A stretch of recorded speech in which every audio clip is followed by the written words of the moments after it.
Hey there, Southside. Welcome to another Testimony Tuesday. I'm Collin, and I have with me here Aaron Bragg. Aaron, say hello to the good people. Hello, good people. And we won't say hello to the bad people, apparently, just the good ones. Yeah. So, Aaron, I'm excited to have you on this Testimony Tuesday. Aaron, you and Kim have been at Southside how long? Lee, 10-ish years, maybe. Yeah. So I'd say that's a long time. I say that you qualify as a long-time Southsider. So Seasoned. yeah, Seasoned. seasoned. There you go.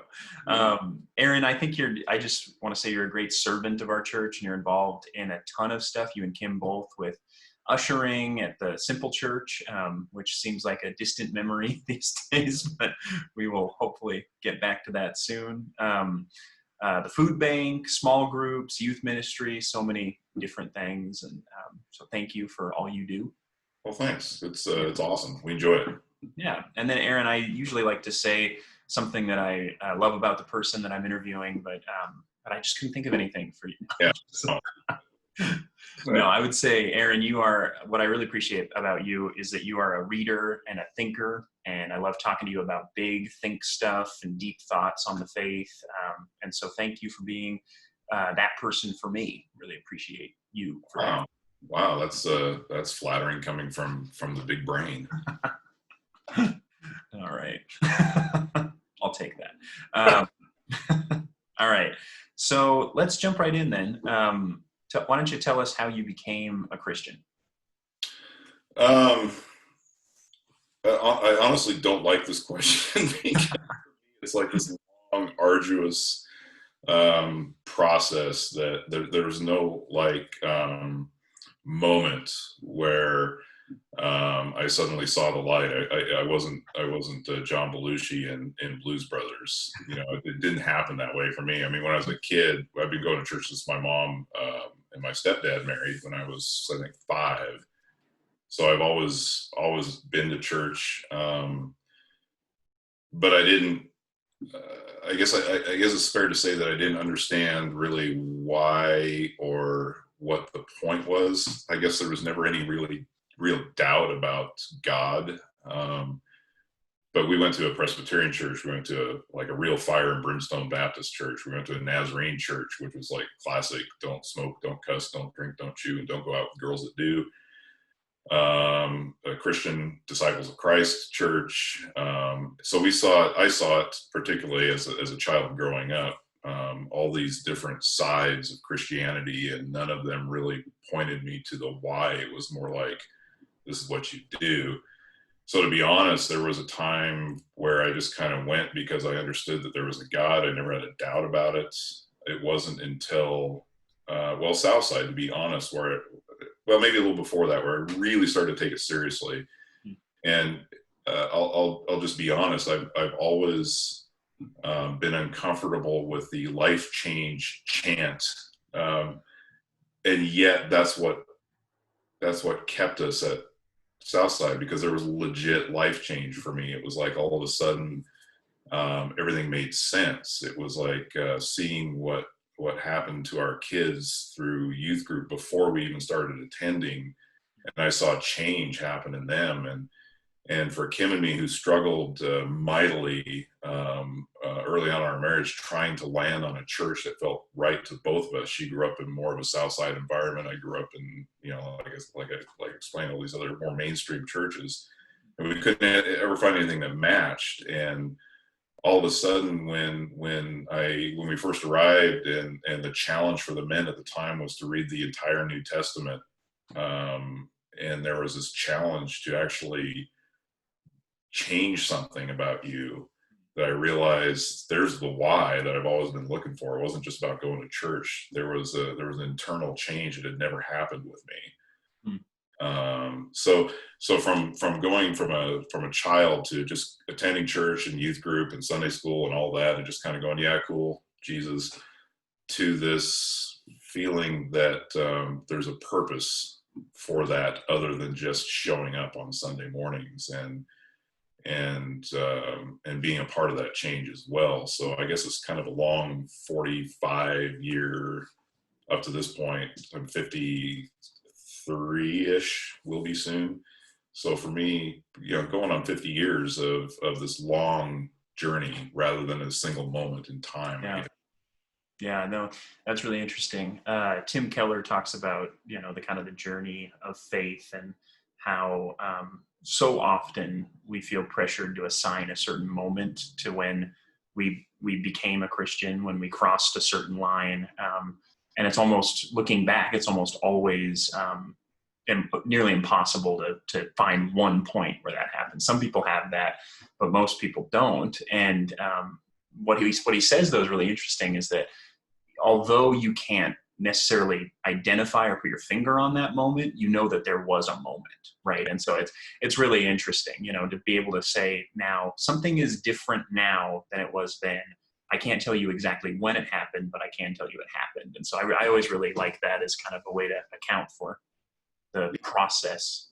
And that's essentially how it feels to me. I mean, there was a moment in middle school or junior high, as we called it then, where I responded to a youth pastor calling kids forward, and I guess you call it an altar call. I don't know if you call it that at camp, but I really felt moved to respond, but nothing changed. I mean, it changed for like a week. Yeah. And I was a different person, I guess. But I immediately went back, and I know it's weird to say that as a junior high kid, where you go back to your evil ways or whatever. But nothing really changed for me from that moment, I guess. And so for me, if I'm marking it as change, a legitimate change in my life, it's really not until Southside, which is a little embarrassing considering how long I've been going to church and not getting it. But better late than never, right? Yeah, no, absolutely. I mean, the more embarrassing thing is when people go their whole lives and are only dipping their toe in the water, so to speak, Yeah. So one interesting thing about your story, as you said, is just kind of all these different faith traditions and churches that you grew up, kind of bouncing around, really different experiences. I imagine those churches were really different experiences. So can you talk a little bit, is there any way that has influenced the way you experience church life now, being exposed to so many different ways of being a church? I think there's negatives and positives. I would point to one of the negatives, and this is in no way a reflection on all Baptist churches, but that fire and brimstone church that I mentioned, literally, I mean, we were attending that when Mount St. Helens blew. When we, at the time we lived in Othello, which really got hammered with ash. It was like Ritzville, 4+ inches. And I remember we had come out of that church service and the sky was black and there was a sulfurous smell and there was this gritty pumice all over the hood of the car. Wow. I was absolutely certain that I was going to see 4 horsemen thundering down Main Street at any moment. And when it didn't happen, I thought, wow, well, this is not, I couldn't process really. I don't know. It's a weird, I felt like maybe they were, there was a lot of you're going to hell, so you should probably get your ticket punched for heaven right now. And then that was it. And so I kind of left a little bit of a bad taste in my mouth. There didn't seem to be anything other than get on board.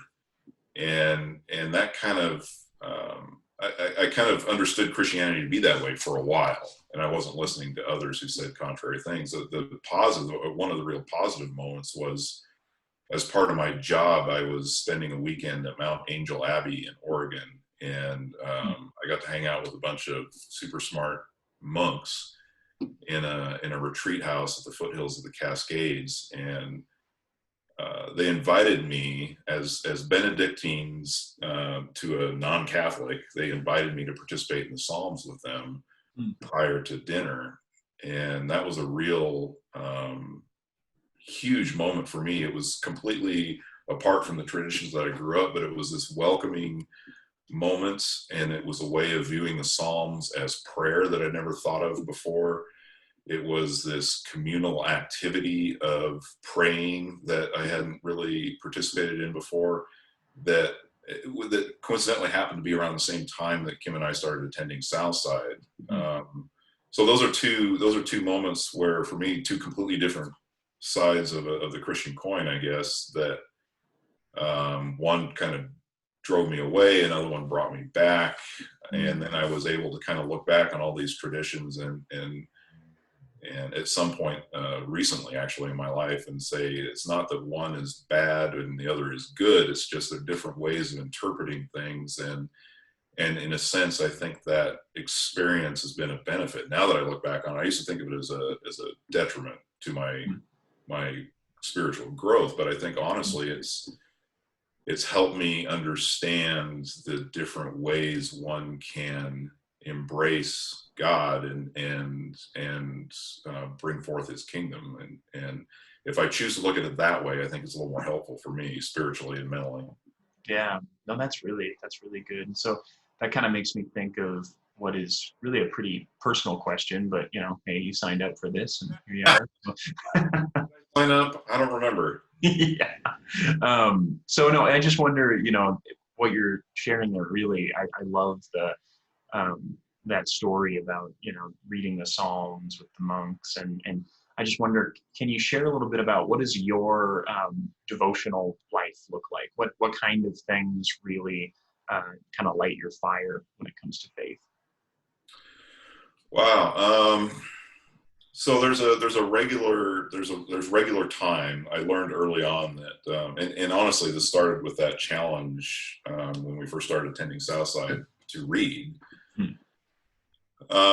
So that was really, I mean, I made attempts to make that part of my daily life, and it never really took. And this was kind of that kick in the butt to get it done. And so since then, I've adopted this way of doing it, where in the morning I read a couple of Psalms, I read some Gospels or a Gospel passage, and in the evening I do Psalms again and read a New Testament passage, and at some point during the day I read a chapter of the Old Testament.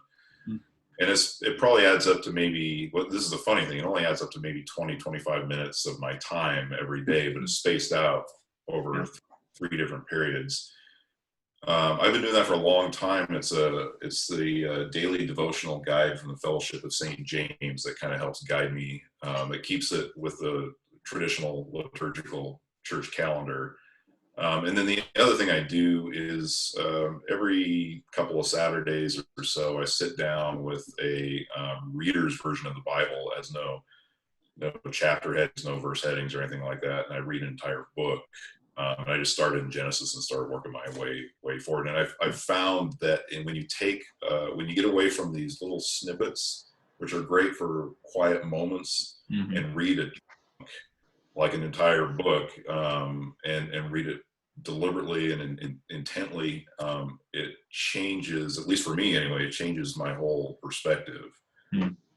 So those are things for me. It's quiet, alone time with God, and the monks taught me again to pray the Psalms, or to treat them as prayer rather than as just poetry or whatever. And so that's one thing that's really helped. So for me, again, is that just that quiet, alone time, and whether that's home in a chair with a Bible and a devotional, or out in the woods, or whatever, if I choose to make that time about me and God, that's when things happen. Yeah, no, that's really cool. And and I love that you share, because it sounds like a lot. It sounds like, I think there's the possibility that someone could watch this and initially hear, man, that's more than I could ever do. And, I just, I could never, gosh, the beginning of the day, the end of the day, in the middle of the day, special times beyond that. And yet what you said was, it amounts to 25 minutes of my time, and it's become part of your rhythm, part of your daily routine. And so was it hard for you to establish that when you first started doing it, or? No, I think, and I suppose it helps that I'm a reader. So it may sound like it's a big deal, but honestly, I'm a writer. I'm lazy. All writers are. I'm an inherently lazy person. So I picked the one thing that is easy for me, which is reading. So it's not really like I'm sacrificing anything. but it's. I think once you get into that, you see the benefit. You see. You see yourself for me. I mean, if I were to recommend this approach to someone, I would say just start with the Psalms and forget about reading a gospel passage or a New Testament passage or whatever. Just start with the Psalms and pray the Psalms. And you'll hear anguish and anger and frustration and praise and wonder and worship and majesty all in the same psalm sometimes. And you see, I see myself in those words because I feel the same way sometimes. And once you make that human connection to the writers of those psalms and you hear God's voice, then I think it opens up the door a little bit, and then maybe choose 10 gospel verses and just read them. Just work your way through John. And then you can go from there, or you can just stick with the Psalms. I mean, Orthodox Christians have been doing that for a couple thousand years. You can't be wrong, right? Yeah, right. Do you have a favorite psalm or a favorite, type of psalm, set of psalms? I love. What do you help me out here? Is it imprecatory? Is that yeah. Bad of the wicked or whatever. I used to really dig those because it seems so counter to what we want out of the Bible sometimes, and also right on to what we want. But no, I find the ones that are really kind of schizophrenic. I love the ones where it's like, oh God, I love you. You're so magisterial and wondrous, and you're the greatest God ever. And would you mind smiting my neighbor because he's stupid? Because that's so human. Yeah. And every time there's humanity in a passage, it's just so much more real to me. Mm-hmm. Yeah, there's a great phrase that a teacher of mine used a lot about the Psalms, which was, and it's a little, academic, but it's always stuck with me, that they're the experiential data of the Torah, which is just really cool to me, because it's like, what it says is like, the experiential data of the Torah, it's like what it feels like to be the people of God, And so basically what is cool to me about reading the Psalms is like, we're reading the thoughts and feelings of the people of God a long time ago in a very different setting. And yet we, the people of God, can pick those up and say, oh man, I feel that too, because I am also people of God. Yeah. So it's really. Nothing changes. I mean, it's like an Ecclesiastes message. There's nothing new under the sun. I mean, thousands can go by and we're still terrible people. Yeah. Well, I think that's probably a good place for us to transition to the lightning round. Thousands of years go by, we're still terrible people. Cross-stitch that into a pillow for your sofa. All right, let's, the lightning round, which we talked about before we started recording, is not really a lightning round, but it's more of the lightening round, because it's, going from the deep and the personal and the sublime to the more lighthearted and fun questions. But this is one that I ask everybody, and I'm interested to see what your answer will be. A preacher, a book, or a song that has encouraged you recently? Well, obviously I should say you, so preacher, but that goes without saying, but so,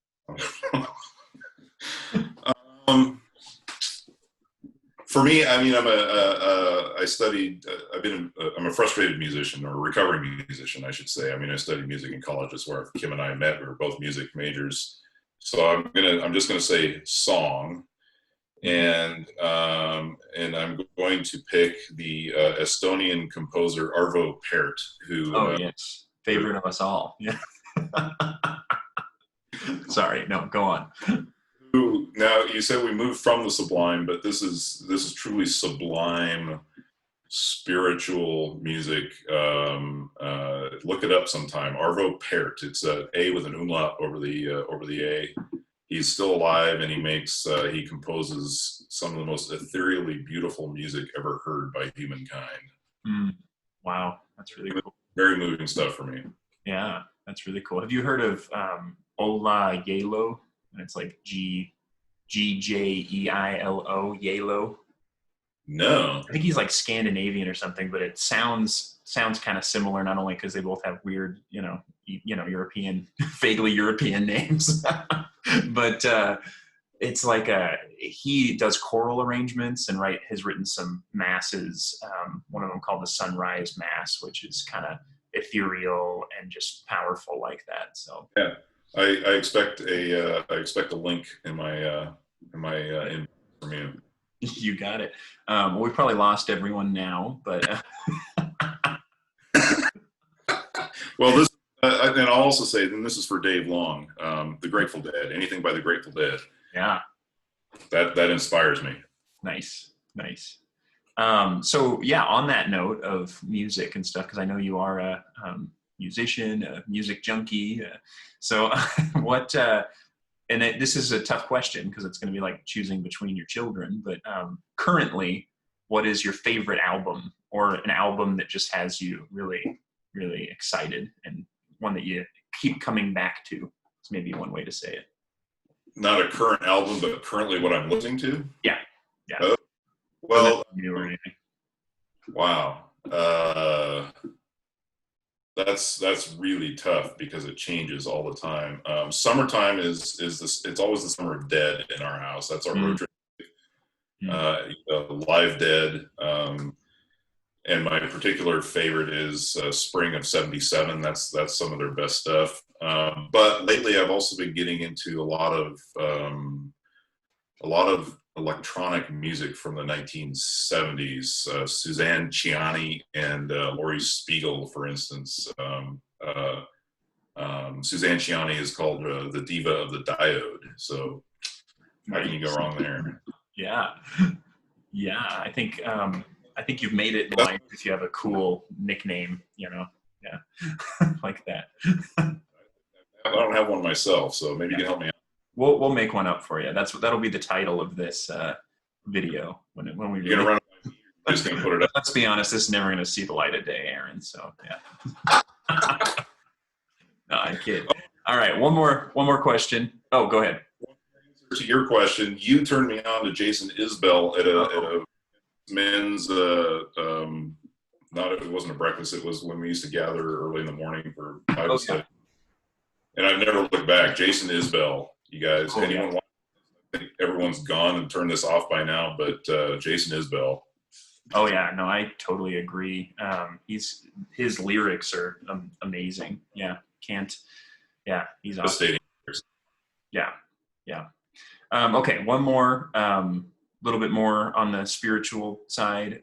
Who's one person who has really changed your life? This is going to sound really like you forced me to say this or expected me to say this, but this is in all honesty and humility. It is Dave Long. And I say it because when our very first trip to Southside, he was preaching, and I kind of didn't like him. And I thought, we're not coming back to this weird church, man. This is dumb. And I think we came back a year later when Emma, our daughter, was speaking on Youth Sunday after a trip to Mexico, and that was that life change moment we talked about earlier when I saw that in her, and then I really paid attention to what Dave was saying, and Dave has this remarkable way of making it real for me, and I know for a lot of other folks, he can be really convicting in the best possible way. And I think without that in our lives, without that regular challenge to look inward and make that change, like I said, be a part of that change that's happening, we're just spinning our wheels. So I would say Dave. Awesome. Yeah. Well, Aaron, thank you for taking the time to do this. I really enjoy all of the times that I get to chat with you, but especially this was really great. So thanks so much. Absolutely. See ya. Yeah, and to all of you, don't forget to hit that subscribe button. This is where I get to sound like an Instagram influencer, but hit that subscribe button. Check us out next week. We've got stuff coming up all the time, but we'll be continuing to do these Testimony Tuesday videos. And then, as always, as we're saying and reminding you during this time, may the grace of the Lord Jesus Christ be with your spirit.